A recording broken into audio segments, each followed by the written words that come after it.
Mga kapuso, nagsimula ng magparamdam ang hanging habagat. Ano nga ba ang dapat asahan at ating paghahandaan? Ating mga panayam ngayong umaga live si Ms. Rhea Torres, weather specialist mula sa Pag-asa. Ms. Rhea, good morning po. Yes po, good morning po. Good morning po sa ating mga taga-subaybay. Bakit hindi po kaya automatic yung pag-declare ng pagsisimula ng tag-ulan sa deklarasyon ng pagkakaroon ng habagat?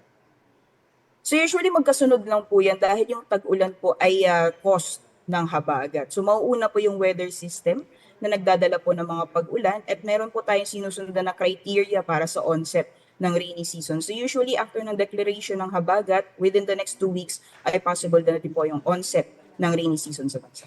Ano po yung mga criteria para ideklara ang rainy season? So nakikita po natin usually may ino-observe po tayong 5 araw na sunod-sunod ng mga pag-ulan, specifically sa mga stasyon po dito sa may kanlurang bahagi ng bansa. So at the very least, yung mga stasyon po na ito ay magkakaroon ng 1 millimeter na mga pag-ulan at 3 sunod-sunod na mga pag-ulan na ganyan po yung amounts. And for 5 days, tinitingnan po natin na dapat mag-total po yung mga pag-ulan ng mga stasyon na to is 225 millimeters. So kailangan na itong mga stasyon din po na ito, at the very least 9 stations po ang mag-satisfy nitong criteria at possible na po natin i-deklara yung onset nitong rainy season. Ms. Rhea, tama po ba na ang deklarasyon ng tag-ulan ay hindi po pang buong bansa?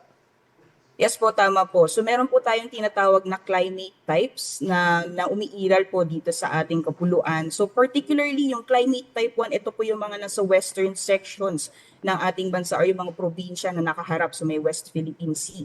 So yung mga climate type po na yan nakakaranas po ng mga dry and wet seasons, di kumpara sa mga climate type or ibang climate types na almost year-round nakakaranas po sila ng mga pag-ulan. So specifically dito po sa may climate types, nakakaranas po ng dry and wet seasons, dito po applicable yung panahon ng tag-ulan.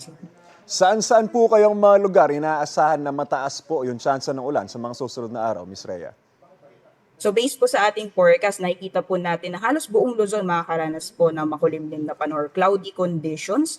Specifically yung areas po na exposed sa western sections po ng bansa, dyan po sa Ilocos Region, sa may Zambales at Bataan, pati na rin po sa Occidental Mindoro at Palawan, asahan na po natin yung mga pag-ulan. Meanwhile, for the rest of Luzon, particularly po dito po sa Metro Manila, sa Cordillera Administrative Region, yung western portions po ng Calabarzon, pati na po sa Central Luzon, so sa Central Luzon, Cavite and Batangas, pati na po yung mga karatigin probinsya. Asahanan po natin yung makulimlim or cloudy conditions at paminsan din sa makaranas po tayo ng mga light to moderate na mga pag-ulan. Ms. Rhea, last question po para ngayong umaga. Ngayong buwan po ng Hunyo, hanggang ilang bagyo po kaya yung posibleng pumasok sa loob ng PAR? Yes po, based po sa ating pagtaya, 1 hanggang sa 2 po yung bagyo na inaasahan. Maraming salamat at magandang umaga po, Ms. Rhea Torres, weather specialist mula sa Pag-asa. Ingat po kayo. Kapuso, huwag magpapahuli sa latest news and updates. Mag-iuna ka sa balita at mag-subscribe sa YouTube channel ng GMA Integrated News.